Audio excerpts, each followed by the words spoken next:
Irwan. Baptism of the Holy Spirit and speaking in tongue. Nah, ini background-nya ya. Apa yang saya mau sampaikan ini, saya murni banyak sekali ngambil dari bahan mentor rohani saya, yaitu Dr. Brian J. Bailey. Dia mengarang sebuah buku namanya The Holy Spirit the Comforter, ya. Kemudian tentunya ada tambahan-tambahan dari David Paulsons, ya. Dan kemarin juga ada sedikit tambahan dari Brother Adam untuk sebagai background ini, bagus sekali. Dan tentu buku Demos Sakarian, ya. Nah, sebuah doktrin yang kuat, fondasi doktrin yang kuat, itu tidak bisa dibangun berdasarkan pengalaman pribadi seseorang atau orang-orang lain. Ya, jadi pengalaman itu merupakan pendukung aja dari sebuah solid foundation, yaitu berdasarkan firman Tuhan. Jadi saya juga berkali-kali bicara dengan teman-teman, kalau Pak Demos Sakarian itu visinya itu bukan dari kebenaran firman Tuhan, saya juga nggak ikutin gitu loh. Tetapi apa yang Demos visinya itu benar-benar murni dari firman Tuhan. Jadi fondasi yang dibangun Demos itu bukan karena hanya berdasarkan penglihatan, tetapi penglihatan itu harus attached kepada mendukung apa yang dikatakan di dalam firman Tuhan. Ya. Nah, saya coba untuk tidak berbicara tentang ini apakah doktrin GBI atau doktrin karismatik atau ini doktrin Injili, enggak. Saya nggak mau. Coba kita mau check and balance ya dengan apa yang tertera di dalam firman Tuhan. Ya, apa yang di firman Tuhan katakan, kita mesti cek itu. Ya, David Paulson salah satu favorit saya selalu ngomong, check me always, ya. Apakah saya apa yang saya perkatakan keluar dari firman atau tidak? Kalau keluar dari firman, jangan percaya. Ya, jadi teman-teman juga harusnya punya prinsip yang sama.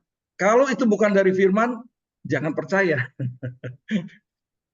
Seringkali ada pendeta ngomong, aku sudah turun naik ke surga beberapa kali. Itu biblikal nggak gitu? Kalau enggak ya jangan gitu ya. Nah, untuk mengawali karena pentingnya tema ini, saya ingin mengutip Demos Sakarian, ya, foundernya kita, dan dalam 2-3 kali topik yang kita bahas adalah the ultimate dimension and divine life. Di dalam divine life di halaman 80 dan 81 dikatakan begini, ini luar biasa sekali. Perjalanan kita dalam kehidupan ilahi adalah karya Roh Kudus. Saya ulang lagi. Perjalanan kita dalam kehidupan ilahi adalah karya Roh Kudus. Ya. Roh Kudus adalah pengikat persekutuan antara Kristus dan kita. Saya ulang lagi. Roh Kudus adalah pengikat persekutuan antara Kristus dan kita. Dia adalah getah kehidupan yang dengan melaluinya pokok anggur yaitu Kristus dan semua ranting-rantingnya yaitu kita bertumbuh menjadi kesatuan yang nyata dan hidup. Melalui Roh Kudus Anda dan Tuhan menjadi satu. Nah, ini pentingnya, saya ulang berkali-kali. Melalui Roh Kudus Anda dan Tuhan menjadi satu. The ultimate dimension hanya dimungkinkan if we have the baptism of the Holy Spirit. Oke. Teman-teman, itu pengantar dari Demos Sakarian. Saya melihat the background ini yang saya terima dari kemarin dari Adam dari City Life Church ya, kalau nggak salah ya. Dua isu ini ya betul-betul sudah memecah sebagian besar gereja Tuhan sepanjang 100 tahun terakhir ini. ya. Ini kurang tahunnya. 100 tahun terakhir ini, sekitar 1 abad, dipercaya mengenai baptisan Roh Kudus dan speaking in tongue. Bahkan di full gospel juga sama nih, ya. Jangan bicarakan baptisan Roh Kudus, jangan bicarakan speaking in tongue. Kita nanti pecah. Justru sebaliknya saya katakan, kalau kita nggak berbicara ini, FGP MFI bisa gampang pecah gitu loh. Saya ulang lagi, kalau kita nggak mau bahas dan mengajarkan hal ini sesuai dengan firman Tuhan, perpecahan itu sudah di depan mata, gitu loh. Karena apa? Setiap orang akan berpegang pada doktrinnya masing-masing. Padahal baptisan Roh Kudus dan bahasa roh adalah apa yang tertera di dalam firman Tuhan. Kalau FGB Man mengatakan percaya Alkitab dari Kejadian sampai Wahyu, maka harusnya setiap FGB Man harus percaya ada baptisan Roh Kudus, ada speaking in tongue. Ya. Di dalam artikel ini dikatakan mereka mempertanyakan apakah baptisan Roh Kudus ini masih valid nggak di era kita. Dan banyak diskusi tentang manfaat karunia berbahasa roh. Nanti saya akan jawab semua ini sebagai background aja dari apa yang saya dapat dan apa yang saya alami. Ya, ada banyak perbedaan-perbedaan tentang 2 isu utama tersebut di atas yang disebabkan oleh 3 faktor utama katanya. Yang pertama, tergantung tradisi iman masing-masing orang percaya. Yuk dari background apa? Faith tradisinya itu dari background apa gitu. Kalau dari Katolik, ya nggak pernah berbicara tentang ini gitu loh. Demikian juga dengan Injili. Saya masih ingat waktu Pak Andreas pertama-tama kali, Andreas Susetia, itu ngajar tentang baptisan Roh Kudus di Full Gospel. Dia cerita tuh bahwa dia tuh dari Injili, ya, dia dari GKI, ya. Jadi satu ketika di gerejanya itu ada orang yang kesurupan. Pendetanya bingung, gimana orang kesurupan ini? Lalu Pak Andreas karena dia sudah dilengkapi dan sudah diajar di Full Gospel ini, FGB MFI, walaupun dia backgroundnya dari GKI, Injili, dia datang ke orang yang kesurupan, itu di tengah semua jemaat, dia touching, dia pegang kepalanya, dalam nama Yesus, aku perintahkan kau keluar. Dan kemudian si roh jahat itu, demons itu keluar. Dan akhirnya orang itu segar dan sadar siuman kembali. Dan baru geger di gerejanya. Karena gereja GKI itu dia salah satunya adalah memegang sesasionis. Jadi satu pendapat bahwa karunia dan mujizat itu sudah berhenti setelah Kisah Para Rasul atau Alkitab ditulis. Sesasionis, ya, itu paham yang mengatakan semua udah berhenti gitu loh, ya. Nah kita juga bingung juga kalau udah berhenti nggak ada mujizat, nggak ada kesembuhan, ketika pendeta berdoa itu berdoanya gimana gitu, ya. Oke, itu sedikit memberikan gambaran bagi kita, ya, bahwa tergantung tradisi iman masing-masing orang percaya, itu akan mengadakan bisa membuat perbedaan-perbedaan. Apa yang kita serap, values yang kita serap, doktrin yang kita serap, itulah yang menyebabkan kita itu berbeda antara satu dengan yang lain. Ya, di Katolik juga sama. Saya juga dulu asalnya dari Katolik, ya. Tapi saya bukan yang tidak menyerang ataupun mengecilkan Katolik, enggak. Semua di denominasi ini dipakai Tuhan, ujung-ujungnya cuma satu sebetulnya, ya. Apakah kita memanifestasikan kasih Kristus enggak di dalam kehidupan kita, ya. Itu aja sebetulnya ujung-ujungnya, ya. Ya, 3-4 hari terakhir ini juga ada kunjungan dari Sri Paus yang luar biasa. Orang terkagum-kagum kepada Sri Paus dengan kesederhanaannya, dengan kerendahan hatinya, dan dengan kasihnya.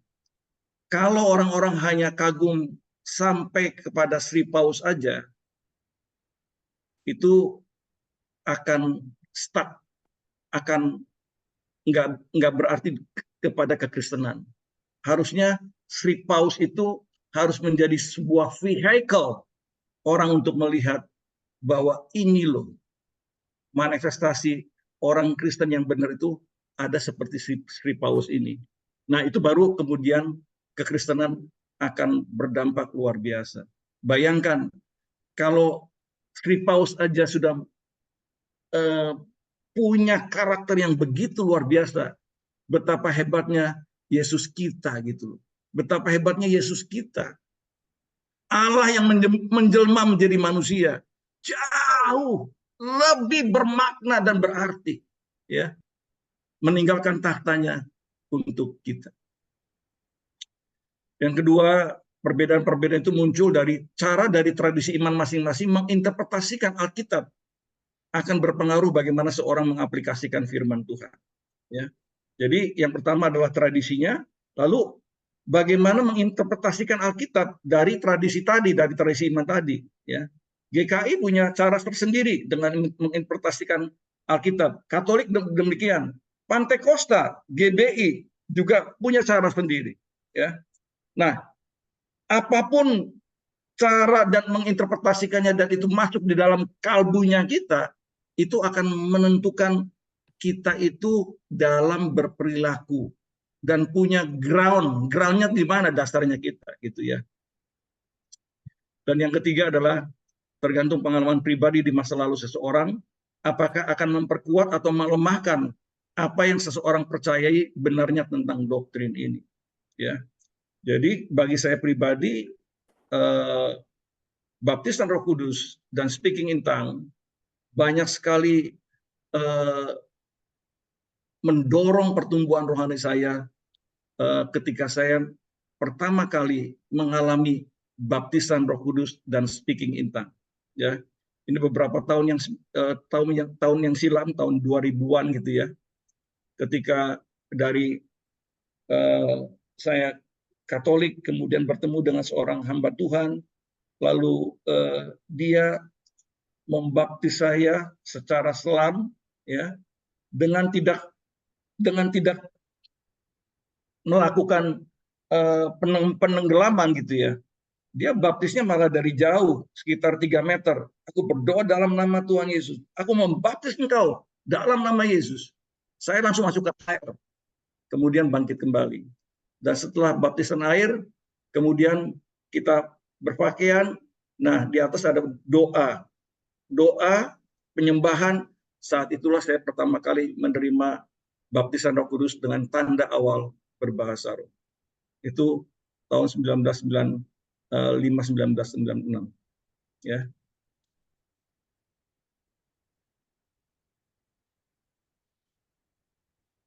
Pengalaman yang mulia ini adalah kunci dan rahasia untuk mengenal Roh Kudus dan mengambil bagian dalam segenap berkat-berkatnya yang indah. Jadi sekali lagi, ini adalah pengalaman yang mulia. Ini adalah kunci dan rahasia untuk mengenal Roh Kudus dan mengambil bagian dalam segenap berkat-berkatnya yang indah. Jadi ingat apa yang dikatakan oleh Demos Sakarian, Roh Kudus adalah getah kehidupan yang dengan melaluinya pokok anggur dan semua ranting-rantingnya itu menjadi kesatuan yang nyata dan hidup. Ya. Baptisan Roh Kudus yang benar-benar membangkitkan indera rohani kita dan memampukan kita untuk menjadi orang-orang yang rohani. Saya masih ingat, saya akan banyak kesaksian ya. Waktu saya jadi direktur TNT nasional dan Pak John sebagai deputi saya tahun 2012-2016 ya. Saya tuh beberapa kali itu ke Kupang, ke NTT. Makanya NTT saya katakan sebagai rumah kedua ya. sering karena terlalu seringnya saya datang ke Kupang, termasuk ke perkebunan miliknya Pak Hengki, ya. Banyak kebaktian, konsultasi dan lain-lain. Dan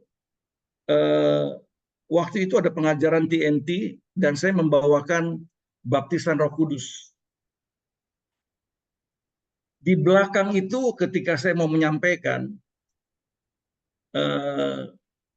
ada orang yang mengatakan pada saya, dia seorang pemimpin, saya lupa, ya, Pak Vincent, jangan sampai terjadi perpecahan lo ya.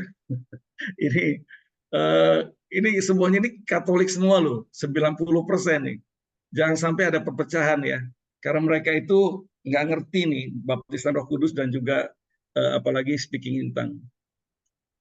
Saya berkata kepada teman ini, jangan khawatir.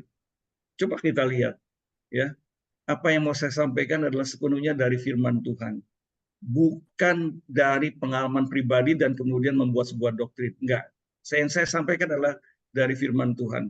Nanti bro lihat sendiri, ya. Dan kemudian saya sampaikan kira-kira sekitar 40-50 menit, dan di akhir acara saya tantang untuk mereka itu altar call.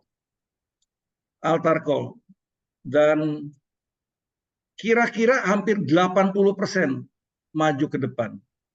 Maju ke depan. Dan dari 80% dari yang maju ke depan, sekitar more than half, they are all baptized in the Holy Spirit. Dengan tanda awal berbahasa roh. Jadi, praise the Lord, luar biasa. Ini Kupang loh. Jadi saya nggak takut sekarang. Benar-benar nggak takut. Benar-benar nggak takut. Kenapa? Karena ada Roh Kudus. Dan apa yang saya sampaikan, bukan saya membawa doktrinnya karismatik, bukan saya membawa doktrinnya GBI, denominasi saya. Bukan. Tapi ini adalah apa yang saya sampaikan adalah dari firman Tuhan. Ya. Bukan doktrin dari denominasi tertentu. Ya. Baptisan Roh Kudus akan memampukan kita untuk berjalan dalam pimpinan roh. Makanya penting sekali ini. Justru kalau kita nggak ngajarin baptisan Roh Kudus, FGD-MFI, orang-orangnya akan gampang sekali terprovokasi dan terpecah belah. Kita harus terus ajarin seperti ini. Kita harus support terus John Carrot. Kita harus support terus Adam Teja. Kita harus support terus John Thompson. Kita harus support terus Ko Ayung, Suhardi Iskandar. Terus. Dan saya masih ingat juga bagaimana waktu di NLF Jakarta, ya, Pak Ayung itu di depan semua audiens, wah, speaking in tongues, dan kemudian mulai berbicara sesuatu. Itu bagus sekali, ya. Jadi kalau itu digerakkan oleh roh, nggak usah takut teman-teman, karena kita digerakkan oleh roh. Kita harus lebih takut kepada Tuhan daripada takut kepada manusia untuk aduh, jangan-jangan kita terlalu banyak sekali kata jangan-jangan ketakutan. Tapi kalau kita digerakkan oleh roh, ya, jalan aja, ya, jalan aja. Tanpa pengalaman yang vital ini, kita tidak akan pernah mengenal seluruh kekayaan dan keberadaan dari Roh Kudus.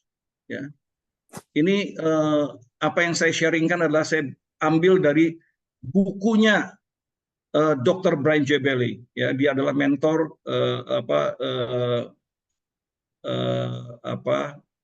mentor rohani saya, sekaligus my spiritual father, ya.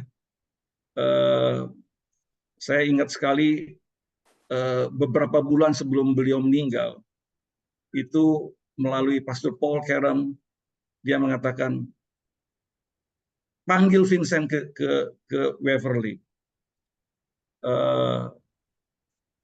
Saya waktu itu terus terang aja, ada apa ya, kok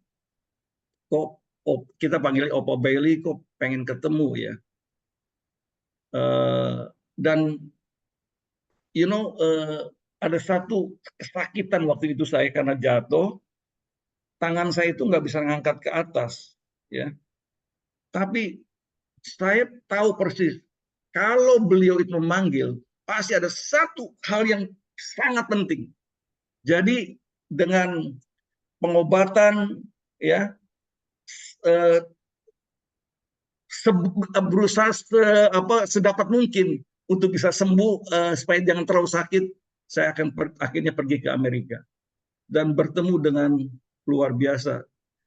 Orang ini very very godly ya. Dia itu kalau nggak dapat sesuatu dari Tuhan tuh nggak mau menyampaikan sesuatu kepada orang-orang. Ya, jadi kalau kita mau istilahnya datang khusus apa atau Mr. Brambelli, please pray for me. Dia nggak mau tuh. Dia akan ngomong, please come tomorrow. Let I speak first. Biarkan saya bicara dulu dengan Tuhan. Apa yang Tuhan mau ingin saya katakan terhadap Anda. Datang besok. Jadi akhirnya ketemu dengan Dr. Brambelli dan dia menegaskan kepada saya tentang sebetulnya pelayanan saya. Ya, makanya saya mau taat nih setelah kurang lebih udah lewat 12 tahun ya. So being a teacher of righteousness ya. Tapi nanti itu aja ceritanya nantilah. Kita maju dulu ya. Kalau enggak selesai ini. Apakah baptisan Roh Kudus sama dengan kekudusan? No. Baptisan tidak sama dengan kemurnian atau kekudusan. Karena seseorang bisa saja sudah menerima baptisan Roh Kudus tapi masih duniawi. Ya. Masih duniawi. Bayangkan seperti di dalam Kisah Para Rasul ya. Siapa tuh? Barnabas ya. Itu seorang yang penuh dengan roh, tapi masih bisa tersinggung dengan Paulus ya, karena Paulus tidak mau mengajak John Markus, ponakannya dari Barnabas itu, untuk dalam perjalanan misi kedua. Tetapi gini dong, namun baptisan ini merupakan alat terbesar untuk memperlengkapi kita dalam usaha mencapai kekudusan yang sejati. Saya ulang lagi, baptisan Roh Kudus tidak sama dengan kemurnian atau kekudusan, ya. Karena bisa saja seorang menerima baptisan Roh Kudus tapi masih duniawi, ya. Namun baptisan ini merupakan alat terbesar untuk memperlengkapi kita dalam usaha mencapai kekudusan yang sejati. Jadi teman-teman nggak usah kecil hati, berputus asa. Kalau kok masih ada karnal gitu ya, kok ada masih duniawi, is okay. Tapi yuk kita mau praktekkan baptisan Roh Kudus ini dengan speaking in tongue nanti yang saya akan korelasikan. Dan kalau kita bisa praktekkan, saya percaya kita akan menjadi orang-orang yang akan menggenapi kekudusan yang sejati atau mencapai kekudusan yang sejati. Nah, topik baptisan Roh Kudus ini ada 7 topik ya, dijanjikan dalam Perjanjian Lama, lalu penggenapan realisasinya di Perjanjian Baru, berbicara dalam bahasa lain, speaking in tongue. Nanti juga saya akan menjawab pertanyaan-pertanyaan yang belum terjawab tentang senolalia dan glosolalia dari pertanyaan teman-teman waktu dengan Pak Hari ya. Lalu kita cara menerima baptisan Roh Kudus, syarat-syarat untuk menerima baptisan Roh Kudus, untuk siapakah baptisan Roh Kudus itu, dan pengalaman progresif dari baptisan Roh Kudus. Ini semua akan dibahas di sini ya. Makanya tidak mungkin satu kali, nggak mungkin juga 2 kali, mungkin 3, 4 kali, 5 kali juga nggak apa-apa ya. Kita mau kalau diizinkan tentunya ya, kalau diizinkan. Sebuah doktrin itu baru bisa dikatakan benar kalau bisa dibuktikan baik di dalam PL maupun di dalam PB. Ya.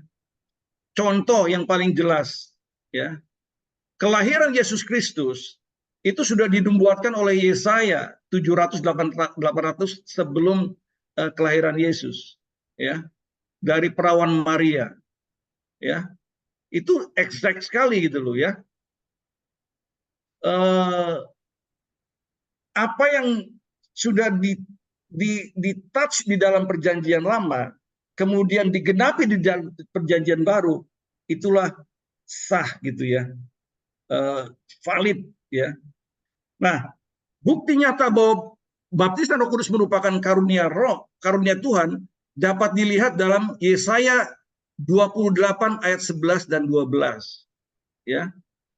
Melalui Nabi Yesaya, Tuhan jelas sekali menjanjikan baptisan Roh Kudus dengan bukti pertamanya berbicara dalam bahasa lain, bahasa roh. Ya. Nah, Rasul Paulus mengutip ayat ini di dalam 1 Korintus 14 ayat 21 untuk menegaskan keabsahan hal berbicara dalam bahasa-bahasa lain, speaking in tongue. Ya. Kalau dalam bahasa Yunani-nya itu speaking in tongue itu glossolalia, ya. Dari glosa itu lidah, laleo itu berbicara atau berucap atau mengucapkan sesuatu, ya.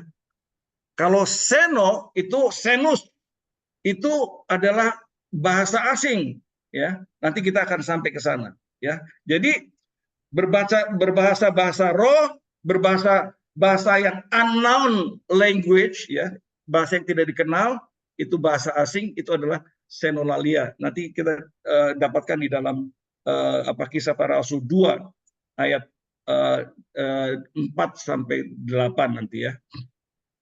Nah, namun Nabi Yesaya juga memperingatkan bahwa banyak orang tidak mau mendengarkan pesan ini, malah menolaknya. Ini sama seperti kita nih di era sekarang. Ada karunia yang begitu dahsyat, tapi aduh, itu gunanya untuk apa sih untuk kita gitu loh. Nah, kita mau nih ngelihat dari firman Tuhan, ya. Sekali lagi, bukan dari doktrin denominasi tertentu, dari firman Tuhan. Betapa luar biasanya kalau kita mau praktekkan speaking in tongue dengan didahului oleh baptisan Roh Kudus, karena baptisan Roh Kudus dan speaking in tongue itu dua sisi dari sebuah mata uang. Nah, ini saya Yesaya 28 ayat 11 dan 12 katakan, sungguh oleh orang-orang yang berlogat ganjil dan oleh orang-orang yang berbahasa asing akan berbicara kepada bangsa ini. Dia yang telah berfirman kepada mereka, inilah tempat perhentian. Berilah perhentian kepada orang yang lelah. Inilah tempat peristirahatan. Tetapi mereka tidak mau mendengarkan. Ya. Dalam hukum Taurat juga ada tertulis, ya ini 1 Korintus 14 ayat 21 ini diulang oleh Paulus, dikatakan dalam hukum Taurat ada tertulis, oleh orang-orang yang mempunyai bahasa lain dan oleh mulut orang-orang asing, aku akan berbicara kepada bangsa ini. Namun demikian, mereka tidak akan mendengarkan aku, firman Tuhan. Nah, coba di sini teman-teman lihat sekali, tempat perhentian, resting, ya.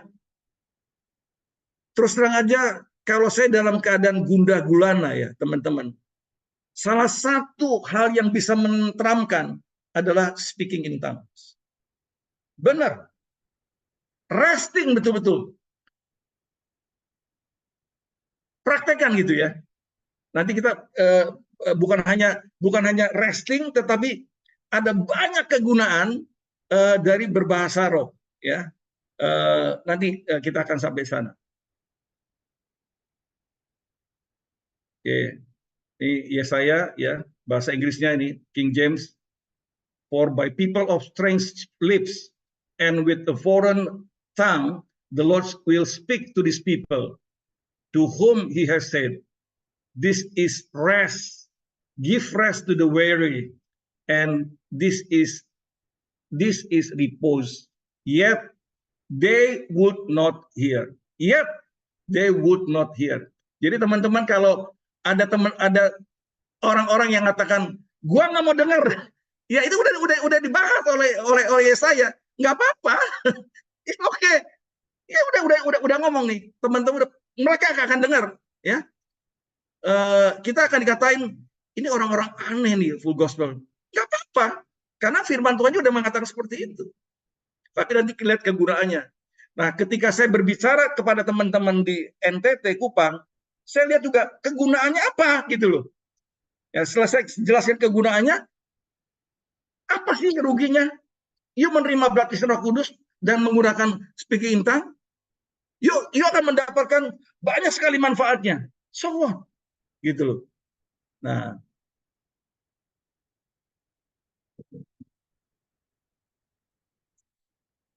baptisan Roh Kudus ini ada sebuah penyegaran, ya, itu dapat menyebabkan orang yang lelah mendapatkan perhentian dan peristirahatan dalam jiwanya.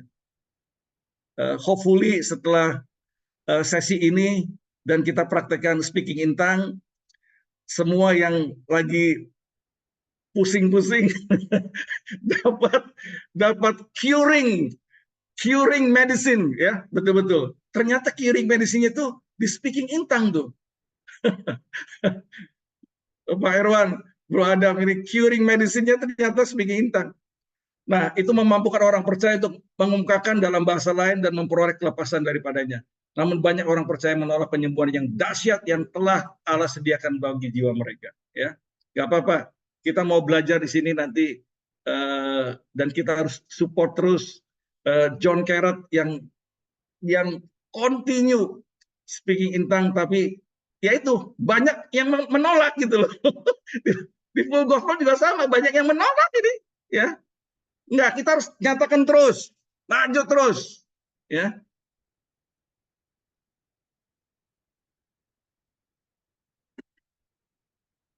Di dalam Kisah Para Rasul 1 ayat 4 sebelum kenaikan ke surga, Tuhan Yesus memberikan instruksi spesifik kepada murid-muridnya untuk menantikan janji Bapa di Yerusalem.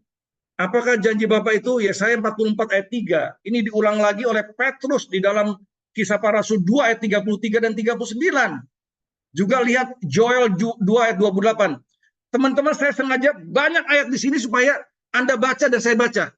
Ya, saya sekali lagi, bukan doktrin karismatik, bukan doktrin GBI, tapi ini adalah fondasi kita adalah dari firman Tuhan. Kalau salah, jangan ikutin. Ya, lihat Yoel 2 ayat 28. Petrus mengutip ayat ini di Kisah Para Rasul 2 ayat 16 dan 17 pada hari Pentakosta dengan berkata bahwa baptisan Roh Kudus dan tanda-tanda yang menyertainya merupakan penggenapan nubuatan Nabi Joel.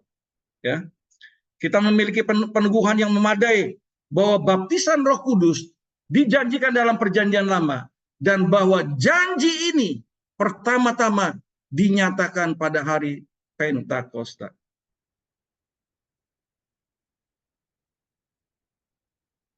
Oke, apa sih Joel 2 ayat 28 29 ini?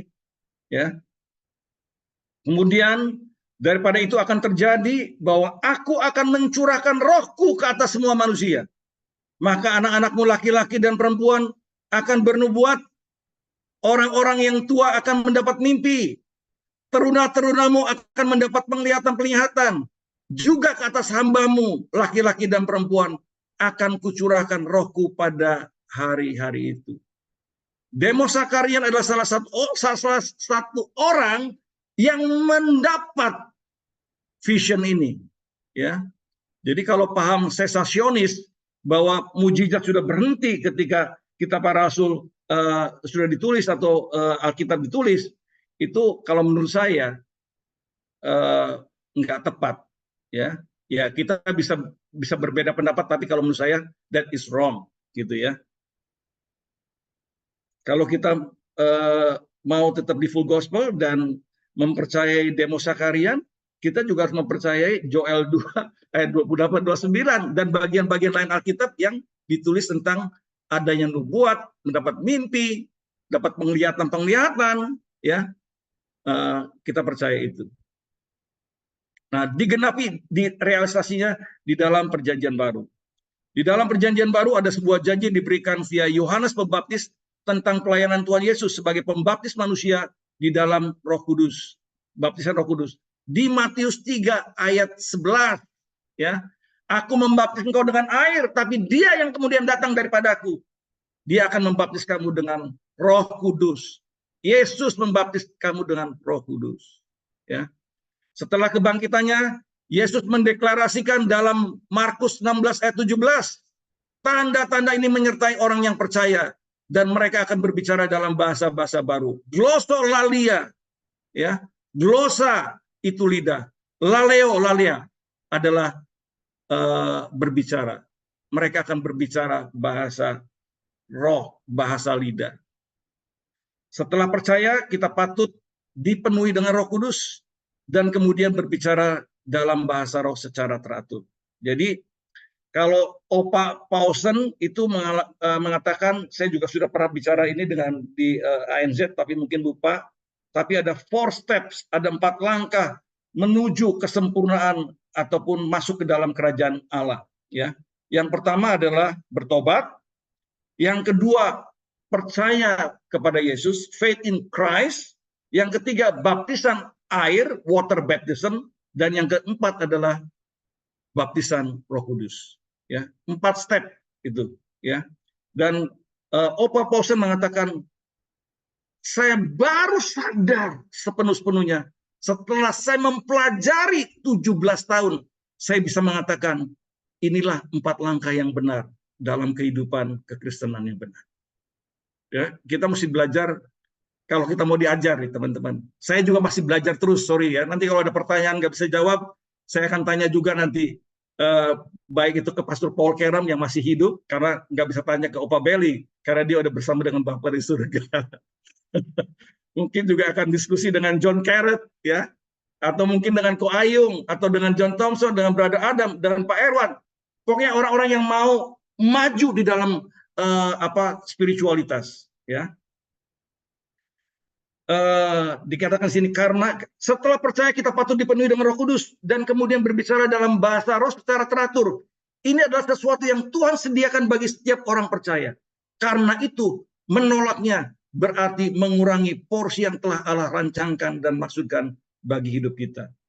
Baca kitab Kisah Para Rasul 2 ayat 1-4. Oke, kita baca dulu ya. Kita mau pelan-pelan aja, jangan mau cepat-cepat Pak Jeffrey ya. Kita bisa 10 kali juga nggak apa-apa ya Pak Jeffrey, asal nggak bosan aja. Ya, bukunya tebal sekali soalnya Pak Jeffrey. Iya, iya Pak.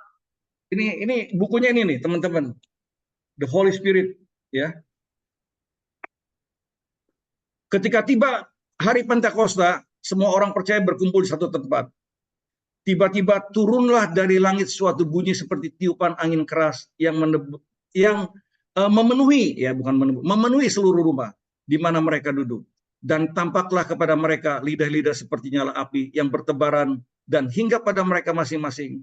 Maka penuhlah dengan Roh Kudus, lalu mereka mulai berkata-kata dalam bahasa lain seperti yang diberikan oleh Roh itu kepada mereka. Nah, ini dasarnya kita ya.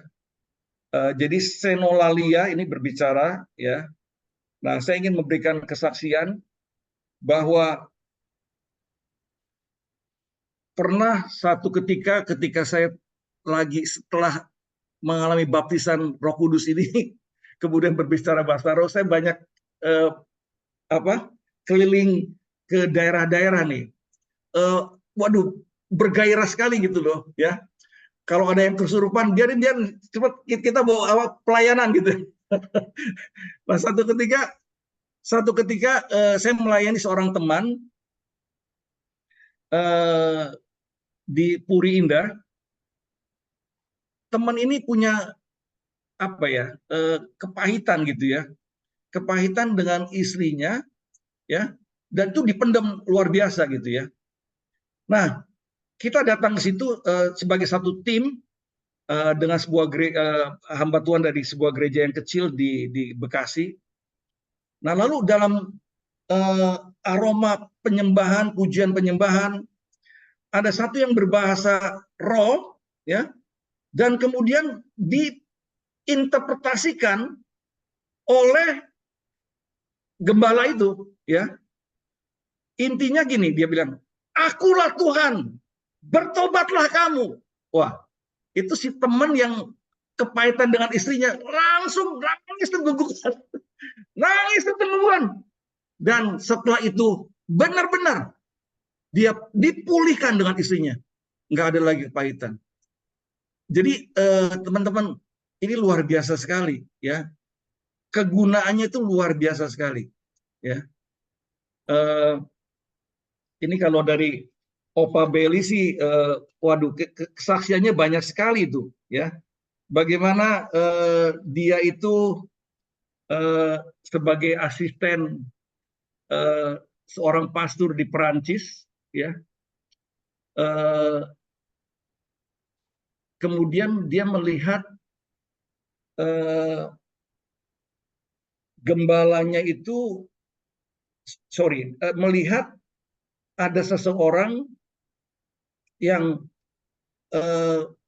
pinter sekali dalam doanya. Satu ketika dia ada masuk di dalam gereja itu, dia dengerin ada seorang yang aktif sekali ngomong bahasa Jerman gitu ya. Dan kemudian Opa Billy ngerti gitu ya. Akhirnya dia tanya, setelah itu tanya bahasa Jerman gitu loh ke orang itu. Dia nggak ngerti apa-apa apa yang doa ini. Tapi dari tadi dia Opa Billy dengerin terus orang itu terus ngomong bahasa Jerman gitu. Akhirnya ada seseorang yang ngomong ke Pastor Belly, bukan, dia bilang, dia itu nggak ngerti bahasa Jerman sama sekali. Loh, kok gue tadi dengarnya bahasa Jerman? ini sama seperti yang kasus di Kisah Para Rasul gitu ya. Orang yang speaking in tongue tapi 17 dari daerah yang berbeda-beda, ya, Persia, Arab dan lain-lain, itu ada 17. Mereka dengar dalam bahasa masing-masing gitu loh. Ini luar biasa sekali. Nah, ini kalau kita nggak perlu, kalau gitu ini loh, Pak, agak sedikit joking, Pak Adam, kita perlu praktekin bahasa roh ini, kita kemana-mana nggak usah takut deh. Nanti kita ngomong bahasa roh, nanti orang lain dengerin dalam bahasanya mereka gitu. Itu luar biasa. Oke, sampai sini dulu deh, ya. Sampai sini dulu. Is it okay? Ini udah 40 menit. Pak, ada yang bertanya dulu? Ya mungkin kita kasih kesempatan buat teman-teman Ya, yang mau silakan, bertanya. silakan, silakan. Silakan kalau ada yang mau menanggapi atau bertanya.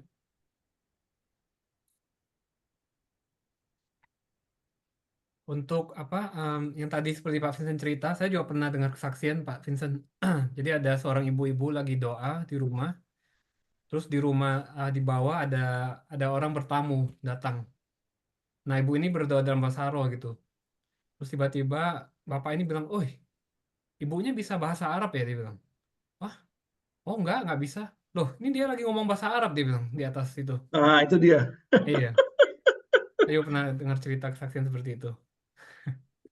Itu kalau kesaksian Pastor Brian Bailey ini banyak sekali di buku ini. Dia juga pernah di Amerika Utara, satu orang pendoa Uruguay bisa berbicara bahasa Prancis, padahal dia bisanya kan orang Uruguay itu kan Spanish gitu loh. Kok bisa gitu loh. Waduh. Opa Belly ini multi bahasa ya. Kalau Opa Belly kan terlalu banyak dikirim-kirim kemana-mana, dia ngerti banyak bahasa.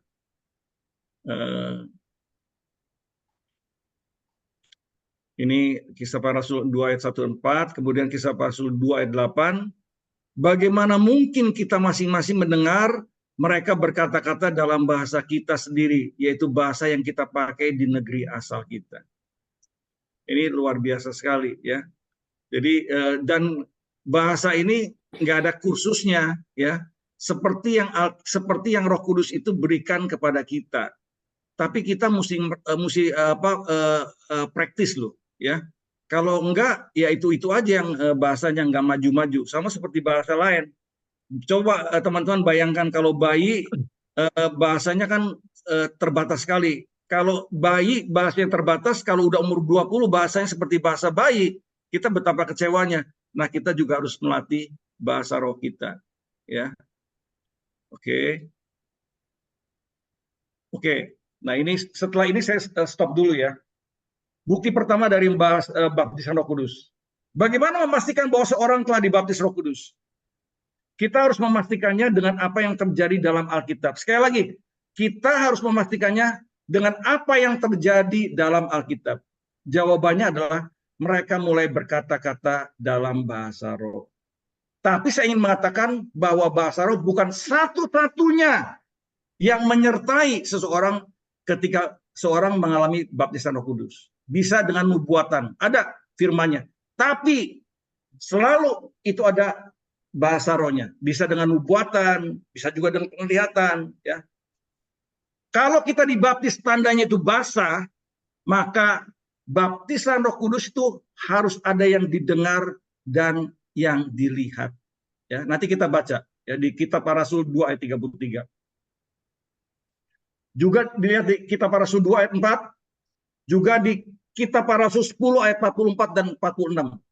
Petrus dan teman-temannya tahu bahwa Cornelius dan keluarga telah dibaptis dalam Roh Kudus karena mereka mendengar mereka itu berbicara dalam bahasa roh. Coba kita lihat nih beberapa ayat ya. Sekali lagi kita lihat firman Tuhannya. Tanda dalam baptisan air itu basah, ya. Baptisan Roh Kudus ada yang didengar dan dilihat. Kisah Para Rasul 2 ayat 33. Dan sesudah ia ditinggikan oleh tangan kanan Allah dan menerima Roh Kudus yang dijanjikan itu, ini cerita tentang Tuhan Yesus, maka dicurahkannya apa yang kamu lihat dan kamu dengar di sini. Lalu KPR 2 ayat 4 dikatakan, maka penuhlah mereka dengan Roh Kudus, lalu mereka mulai berkata-kata dalam bahasa lain seperti yang diberikan roh itu kepada mereka untuk mengatakannya. Jadi nggak ada kursus bahasa roh lo ya. Ini Roh Kudus apa yang ngomong ya. Bahasanya saya dengan Pak Abdam beda sekali. Ada saya kalau ngedengerin Pastor Paul Karen itu, waduh bahasanya aneh sekali bagi saya. Kayak gitu. Loh, nggak apa-apa. That's okay. Kan diberikan Roh Kudus, ya kan? Lalu Kisah Para Rasul 10 ayat 44 dikatakan, ketika Petrus sedang berkata-kata demikian, turunlah Roh Kudus ke atas mereka, ke atas semua orang yang mendengarkan pemberitaan itu, dan semua orang-orang yang percaya dari golongan bersunat yang menyertai Petrus tercengang-cengang karena melihat bahwa karunia Roh Kudus dicurahkan ke atas bangsa-bangsa lain juga, sebab mereka mendengar orang-orang itu berkata-kata dalam bahasa roh dan memuliakan Allah. Oke, clear ya. KPR 19 ayat 1 sampai 6 ya. Ini tentang pertobatan daripada Paulus ya. Ini perikop ini menyajikan bukti yang meyakinkan bahwa baptisan Roh Kudus itu benar-benar merupakan pengalaman yang terpisah dari pertobatan dan baptisan air ya. Conversion and water baptism. Ketiganya tidak sama. Jadi gini, ketika Paulus berjumpa dengan Yesus, ya, dia dibutakan, lalu dia ada suara yang supaya dia pergi ke Ananias, ya. Ananias kemudian, nah pengalaman itu ada pengalaman pertobatan Paulus dengan Yesus, ya. Pergi ke Ananias, Ananias berdoa, selaput mata gugur dan Paulus kepenuhan Roh Kudus. Lalu setelah itu dikatakan Paulus kemudian dibaptis. Ya. Coba nanti baca ya.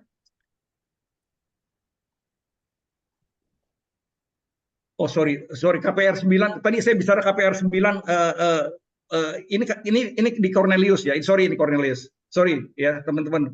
Ini sorry di KPR 19 itu bukan yang saya ceritakan tentang Paulus bukan ya. Ini di Efesus, di Korintus ya, di Korintus. Coba Kisah Para Rasul 19 ayat 1 ya. Paulus di Efesus ya. Paulus di Efesus, sorry. Ketika Paulus masih di Korintus, Paulus sudah menjadi di area pedalaman dan tiba di Efesus. Di situ dapatnya beberapa orang murid. Katanya kepada mereka, sudahkah kamu menerima Roh Kudus ketika kamu menjadi percaya? Akan tetapi mereka menjawab dia, belum. Bahkan kami belum pernah mendengar bahwa ada Roh Kudus. Ya. Lalu kata Paulus kepada mereka, kalau begitu dengan baptisan manakah kamu telah dibaptis? Jawab mereka, dengan baptisan Yohanes. Kata Paulus, baptisan Yohanes adalah pembaptisan untuk orang yang bertobat, dan ia berkata kepada orang banyak bahwa mereka harus percaya kepada dia yang datang kemudian daripadanya, yaitu Yesus. Ketika mereka mendengar hal itu, mereka memberi diri mereka dibaptis dalam nama Tuhan Yesus. Dan ketika Paulus menumpangkan tangan di atas mereka, turunlah Roh Kudus ke atas mereka, dan mulailah mereka berkata-kata dalam bahasa roh dan bernubuat. Ya, jadi ini di Efesus, sorry. Tadi yang saya cerita benar, itu adalah pertobatan Paulus seperti gitu. Oke. Berbahasa roh tidak selalu merupakan satu-satunya bukti baptisan Roh Kudus, tetapi bukti awal yang menyertai orang-orang yang dibaptis Roh Kudus. Nubuat tidak selalu menyertai, ya. Baptisan Roh Kudus secara jelas disertai dengan tanda-tanda yang nampak oleh mata dan terdengar oleh telinga. Ya. Nah, ini baru Paulus nih. Pengalaman pertobatan keselamatan dari Paulus. Buta selama 3 hari, kemudian ia memperoleh baptisan Roh Kudus. Sesudah itu ia dibaptis air. Pertobatan dan baptisan Roh Kudus adalah pengalaman yang terpisah. Seorang bisa saja diurapi Roh Kudus, tapi tidak selalu bahwa ia sudah dibaptis Roh Kudus. Seorang bisa saja diurapi untuk memberitakan Injil tanpa dibaptis Roh Kudus terlebih dulu. Ya, nah ini contohnya adalah kita lihat, ya. Yohanes Pembaptis diurapi oleh Roh Kudus, dan Roh Kudus turun ke atasnya ketika ia masih di dalam kandungan ibunya. Namun ia tidak dibaptis dalam Roh Kudus maupun berbicara dalam bahasa roh, karena Roh Kudus tidak diberikan sebelum hari Pentakosta. Ya. Yohanes 3 ayat 5, melalui perantaran Roh Kudus lah kita dilahirkan kembali, tetapi itu tidak sama dengan baptisan Roh Kudus. Jawab Yesus, aku berkata kepadamu, sesungguhnya jika seorang tidak dilahirkan dari air dan roh, ia tidak dapat masuk ke dalam kerajaan Allah. Nah, saya rasa itu dulu sampai sini. Saya tutup. Kalau mau bertanya silakan. Tambah jelas atau tambah bingung, saya juga nggak tahu nih. Silakan. Mudah-mudahan sih very clear ya, clear sekali ya. Saya nggak membahas soal doktrin, sekali lagi doktrin denominasi tertentu, tapi kita melihat apa yang firman Tuhan katakan. Saya boleh tanya Pak Vincent? Oh boleh Pak Jimmy. Silakan, Pak Jimmy. Kalau Pak Vincent percaya nggak baptisan Roh Kudus berlaku buat anak-anak juga? Enggak kalau baptis Roh Kudus. Jadi seorang yang betul-betul menyadarinya. Jadi sebetulnya juga kenapa ini juga sama seperti sebenarnya orang itu sebaiknya dalam hal baptisan air pun ketika orang itu sudah menjadi, saya sih nggak percaya gitu loh. Jadi artinya bayi itu nggak mungkin bisa dapat baptisan Roh Kudus gitu loh, ya. Salah satu kenapa David Powson itu keluar, ya, karena dia setelah dia pelajari semua kebenaran-kebenaran firman Tuhan, baptisan bayi itu bukanlah untuk keselamatan, ya. Jadi biarkan orang itu bertumbuh, tahu dulu, baru kemudian dibaptis. Itu salah satu kenapa dia juga jadi betul-betul luar biasa ya, karena dia hanya mau apa yang firman Tuhan katakan dengan semua konsekuensinya loh. Dia menjadi seorang padahal udah menjadi pendeta di satu gereja yang cukup besar, tapi ketika dia tahu kebenaran itu, dia memutuskan, no, I don't want it, I want only one. Saya ikutin kebenaran firman Tuhan. Ya.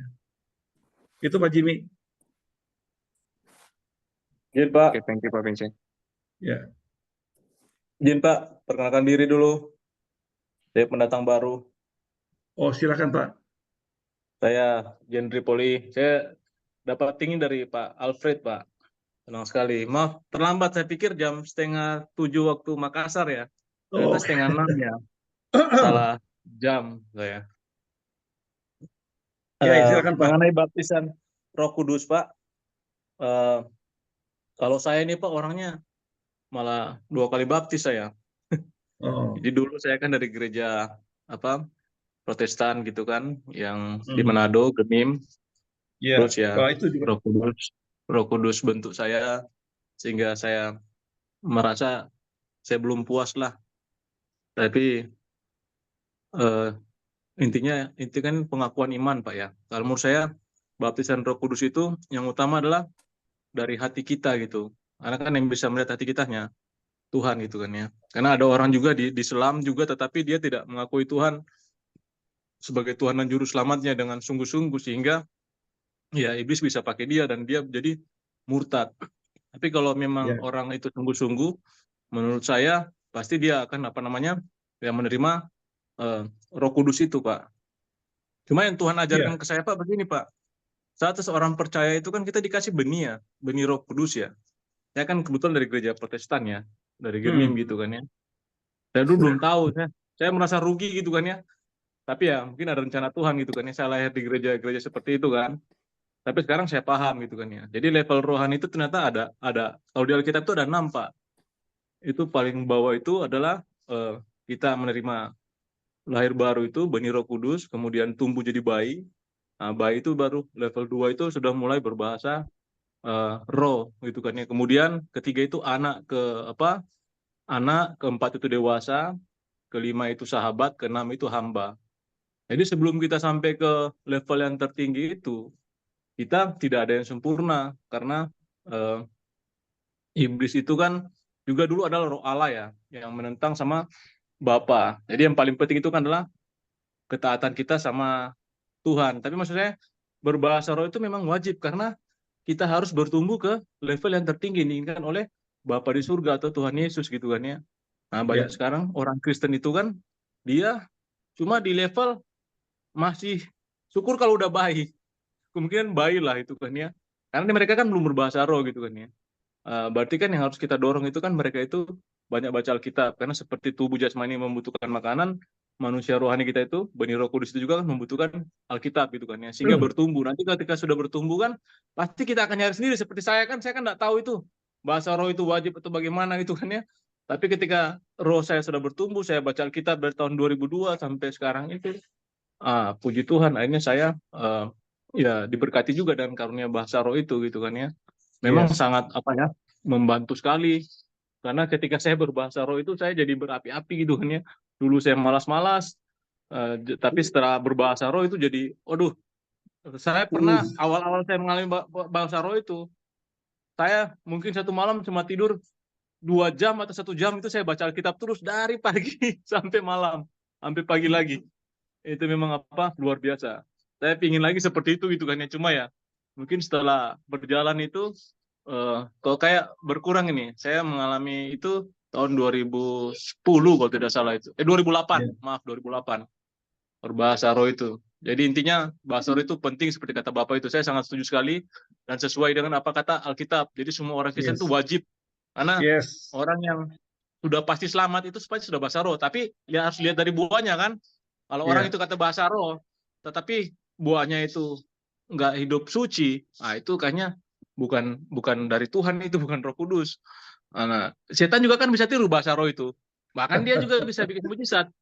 Tapi kan kita lihat buahnya. Ini kan maaf ya, ada pendeta, wah dia luar biasa sekali bikin mujizat. Tapi ujungnya maaf dia selingkuh. Nah itu tidak mungkin. ya, Roh suci itu, Roh Kudus itu pasti tidak akan seperti itu. ya, Nah, hanya yang harus kita waspadai, jangan sampai itu tipuan setan. Kita harus melihat ini betul-betul Roh Kudus atau iblis yang Roh menyamar Kudus, sebagai Roh Kudus. Kan bisa itu, Roh Pak. Kudus atau Roh Kudus gitu ya. Iya, Roh Kudus itu. Oke, thank you Pak, bisa luar biasa diteguhkan kembali tentang manfaat baptisan Roh Kudus dengan bahasa roh ya, luar biasa. Thank you. Ya, Tetap join aja Pak, kita minggu depan juga kalau ada lagi 2 minggu siap. lagi kalau nggak salah. Minggu depan masih ada di sela oleh yang lain. Kita akan terus Pak Vincent mau maju tanya lagi berjalan nih. belajar terus ya. Pak Vincent, Supaya Betul, Pak. saya mau sekali ya belajar gini. Saya juga belajar lagi nih. Saya mempersiapkan juga bisa balik baca lagi, bisa satu harian nih bikin lagi gitu loh. Wow, thank you, Pak Vincent. Pak Vincent, saya mau tanya Pak Vincent. Ya, ya Herman. Ya, Pak Vincent tadi sangat menarik dengan ulasan bahwa anak-anak tidak menerima baptisan Roh Kudus. Bagaimana dengan anak-anak yang bisa khotbah atau di gereja-gereja karismatik, anak-anak itu berbahasa roh?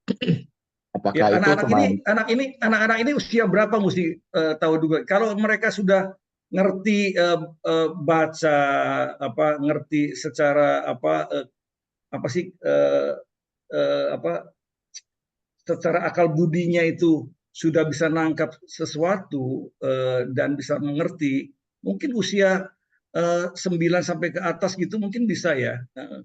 Tapi kalau yang balita ya nggak mungkin lah misalnya. ya Jadi kalau balik oke. ya secara akal budi itu udah bisa ngerti, bisa aja Herman. Ya, sorry Oke. saya tadi koreksi sedikit juga dengan Jimmy. Anak-anak tuh umurnya gimana gitu ya. Kalau mereka sudah bisa menangkap seperti orang-orang dewasa, ya ngerti diajarin, sangat mungkin gitu loh ya. Pertanyaan kedua Pak Vincent. Oke, sorry. Ya, lanjutkan Vincent, Jimmy. Ya soalnya aku di gereja ya kita berapa kali gitu kan suka ada KKR buat anak-anak gitu ya. Kita mengundang salah satu pastornya yang dia emang khusus buat anak-anak gitu. Jadi mereka di gereja kita udah ada berapa orang yang terima bahasa roh. Anak-anak dari umur 9-an gitu sih, 9 sampai 12. Ya, dia secara kognitif sudah bisa ya, possible, Pak Jimmy. Iya, cuman masalahnya emang sih kadang-kadang namanya anak-anak ya itu jadiin kayak mainan gitu jadinya. Ya. Jadi sebagian orang kalau dia melihat itu kayaknya this is not a good thing as well atau enggak. I agree juga sih dari poin itu juga sih. Cuman ya kita nggak bisa membatasi ya kekuasaan Roh Kudus kalau Roh Kudus turun buat anak-anak. Dan waktu itu kita pernah juga sih begitu mereka udah habis pelayanan, orang tua kan datang. Mereka datang ke orang tua mendoakan orang tua loh. Orang tua mereka pada didoain semua. Dan some of them being really touched. Jadi memang gini teman-teman, baptisan Roh Kudus itu sangat spesial sesuai dengan Roh Kudus berikan kepada kita. Nanti sebenarnya kita akan bahas itu caranya gimana sih dapat peroleh baptisan Roh Kudus. Dari firman Tuhan yang kita baca, ya, mulai dari kisah 2, kisah 8, kisah 9, kisah 10 dan kisah 19, ya, itu memang mostly itu dengan penumpangan tangan, ya, dari orang-orang yang sudah mengalami baptisan Roh Kudus, mostly, ya. Tetapi seperti di rumah Cornelius itu enggak, ya. Rumah Cornelius Petrus berkhotbah langsung mengalami baptisan Roh Kudus, ya kan? Ya. Jadi itu firman loh ya. Nah, Opa Belly ngomong dia itu dapat baptisan Roh Kudus ketika naik gunung malahan. Tapi dia belajar ketaatan dulu. Satu hal dia taat. Dia itu tadinya nggak mau dibaptis air, tapi Tuhan bilang kamu baptis air. Dia daftar, ibu udah memutuskan daftar. Lalu dia naik ke gunung. Dia langsung dapat baptisan Roh Kudus. Baru kemudian dibaptis air. Nah, ada lagi pengalaman, ini luar biasa nih. Ini di buku ini juga cerita. Ada orang yang susah sekali minta baptisan Roh Kudus. Akhirnya Tuhan tuh berbicara, kamu lepaskan dulu tuh burung yang ada di dalam sangkar kamu lepaskan dulu katanya. Jadi dia pelihara burung yang ada sangkar, dilepasin. Nah, ketika burung itu dilepaskan, baru dia dapat baptisan Roh Kudus. Jadi amazing memang the Holy Spirit, ya. Tapi teman-teman, satu hal yang kita mesti lakukan adalah we must practice daily. Terus terang aja saya juga ngaku ya, saya nggak rutin. Tapi saya lakukan biasanya kalau lagi mau firman tuh, ya, lagi penyembahan itu I speaking in tongue. Dan luar biasa memang. Sometimes satu kali pernah saya itu mau khotbah, terus terang aja ngaku nggak ada persiapan. Tapi biasanya kalau di GBI itu kan selalu ada cukup lama tuh pujian penyembahannya. Nah, sepanjang dari mulai awal saya sampai dengan mau khotbah itu saya speaking in tongue terus. Dan kemudian firman itu begitu ngalir luar biasa. Nah, itu adalah salah satu kegunaan bahwa speaking in tongue itu juga akan menambah pewahyuan. Ya, Opa Belly di buku ini cerita juga ada seorang yang waktu dia di Prancis, seorang hamba Tuhan, diaken lain gitu ya, yang sangat jago sekali untuk membuka hal-hal ataupun firman yang susah sekali gitu. Kayak di Yesaya, di Yeremia itu ada bagian-bagian tertentu yang susah sekali. Tapi ketika orang ini menjelaskan, jelas sekali. Dan orang-orang banyak bertanya kepada hamba Tuhan ini. Lu belajar dari mana sih? Buku apa yang lu pelajari? Dia bilang, no, I didn't read many books. Dia bilang a few books. Tapi yang saya lakukan adalah every day he spend about 2 hours speaking in tongue. Dan Tuhan bukakan luar biasa. Semua yang misteri-misteri itu dibukakan. Jadi teman-teman, ya ini saya juga dipacu, justru saya ngajar begini, saya sekarang pacu lagi nih. Gue mesti praktekin lagi nih, malam juga. Malam gue mesti praktekin lagi. Apalagi kalau mau baca buku-bukunya Demos nih, itu mesti hanya Roh Kudus diterangkan. Kemudian kita akan lebih mengalir menerangkannya. Kalau saya nanti agak terpatah-patah di Jepang, saya mau bahasa roh aja deh. Oke, teman-teman itu dulu. Ternyata ini ada Pak Rudi Timotius ya, ada Pak Rudi ya. Pak Carlos angkat tangan tadi, Pak Carlos juga. Oke, Pak ada pertanyaan. Yes. Pak Vincent, ini saya mau nanya dulu nih. Tadi kan ada beberapa ayat yang kita baca, ini a bit keteologiannya ya. Tadi kan bahasa-bahasa roh itu adalah bahasa-bahasa lain yang dimengerti oleh orang lain. Seperti waktu kejadian Pantekosta, terus tadi ada kesaksian tiba-tiba berbahasa Arab yang dia tidak berbahasa Arab dan dimengerti oleh orang lain. Sedangkan kita tahu bahasa roh yang kita pakai yang kebanyakan di karismatik ataupun GB itu kan bahasa roh yang sifatnya untuk pribadi yang nggak ada yang mengerti. Nah, bagaimana pendapat Pak Vincent apa yang ada di Alkitab mengenai bahasa roh yang sebenarnya dimengerti oleh orang lain yang adalah bahasa lain dengan bahasa roh yang sering kita ucapkan yang tidak ada yang mengerti sama sekali begitu. Itu pertanyaan satu. Oke. Nanti ada pertanyaan kedua lagi. Nggak usah dipertentangkan. Yang satu berbicara masalah senolalia, ya. Itu kita bicara, tapi orang lain ngerti dalam bahasanya masing-masing. Ya, itu sebetulnya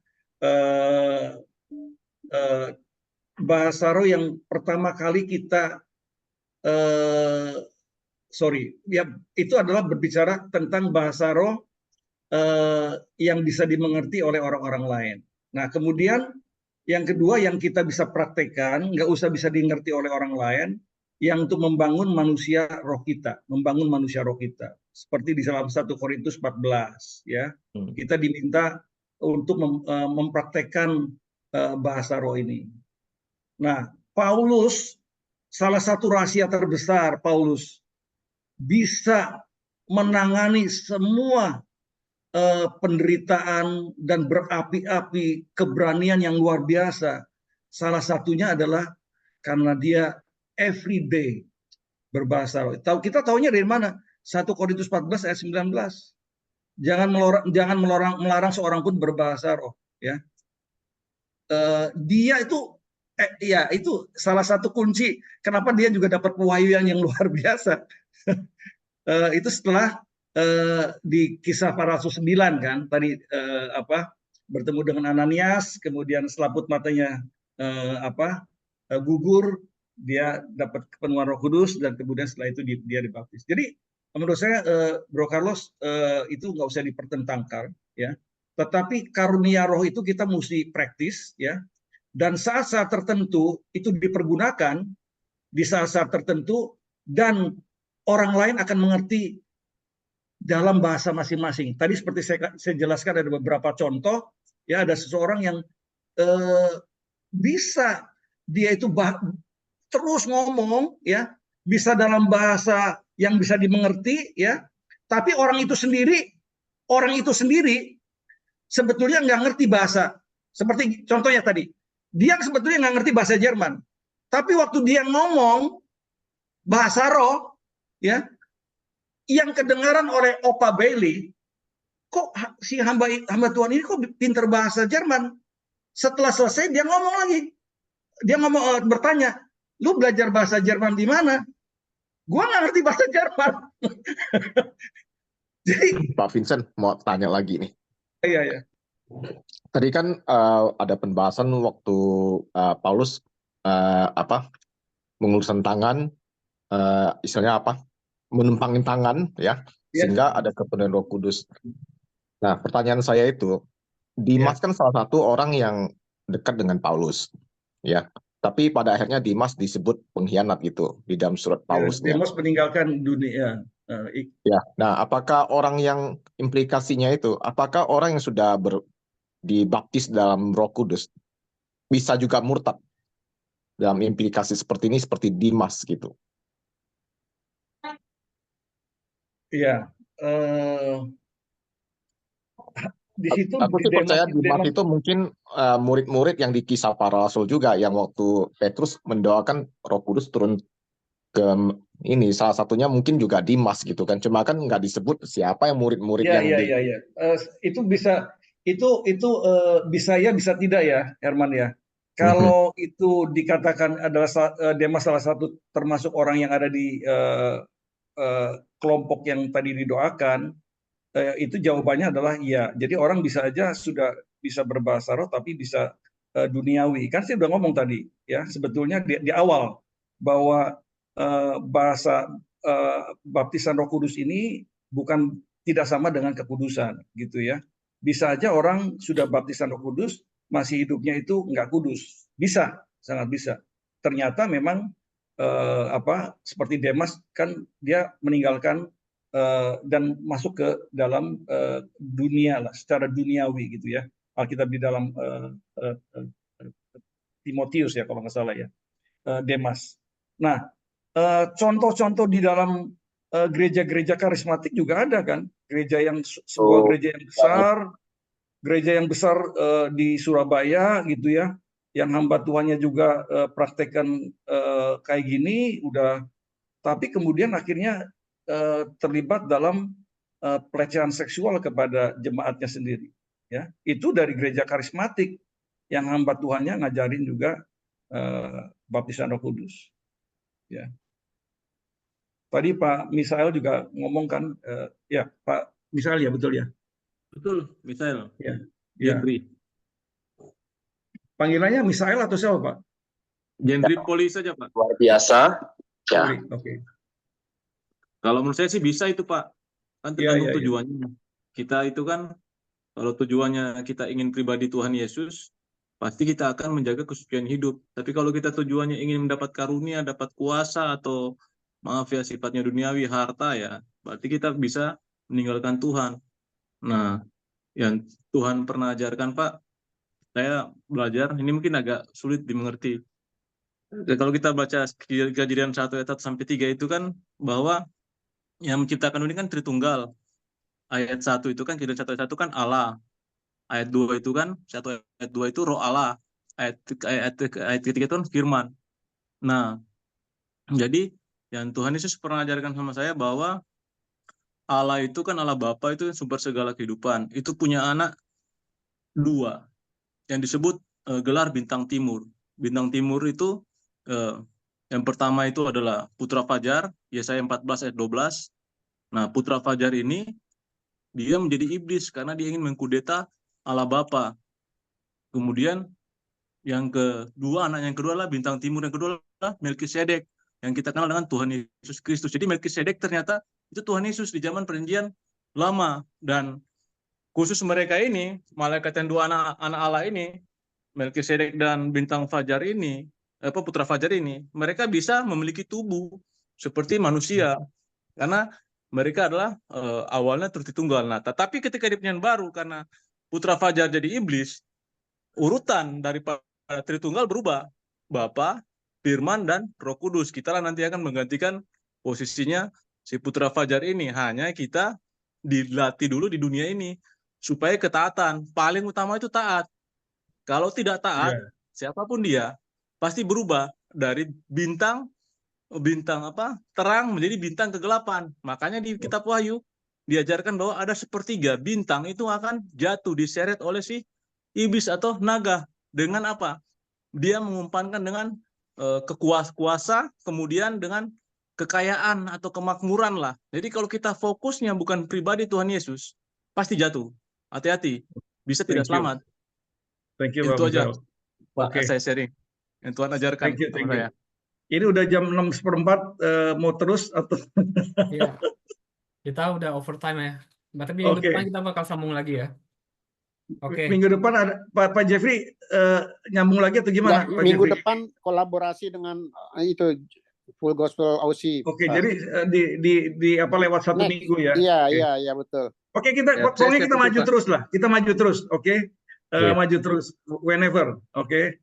Oke. Thank you Pak John Thompson atau Pak Adam mau sampaikan sesuatu? Udah bagus sekali, Pak. Makasih, Pak Vincent. Memang kita Iya. fokus seperti ini. Iya. Ya, luar Oke. biasa. Thank you. Jadi ya Thank tadi you. ayatnya Pak Vincent saya tutup ini dengan ayat 1 Korintus 14 ayat 4, siapa yang berkata-kata dengan bahasa roh ia membangun dirinya sendiri ya. Amin. Oke, Pak Jeffrey mungkin boleh tutup dengan doa Pak Jeffrey sebelum kita. Ya, mari. Ya, mari kita berdoa. Kami sungguh mengucap syukur Bapak Surgawi kalau pada sore malam hari ini meskipun mundur beberapa waktu lamanya, tapi kami sungguh sangat diberkati.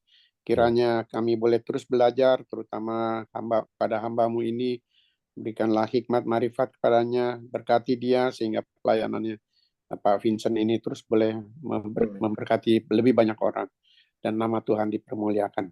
Pertemukan kami kembali untuk 2 minggu yang mendatang untuk dengan topik yang sama untuk kelanjutannya.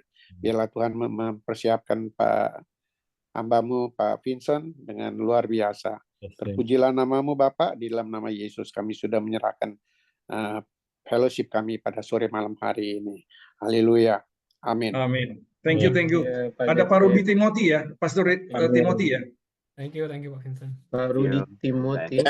Thank you. Oh ya, itu ada. Oke. Wah, thank you Pak untuk joining. Oke. Beliau pendeta Kingdom. Iya. Ya. Mungkin Pak Timothy ada dua patah kata sebelum close. Nggak usah Silakan Pak Timothy. next time. Oke. Kita cerita soal monyet lagi ya Pak Timothy.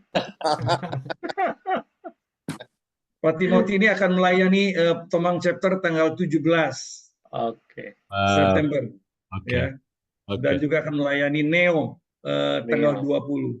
Waduh. Wah, cocok itu cocok. Duluan nih. Thank you. Oke.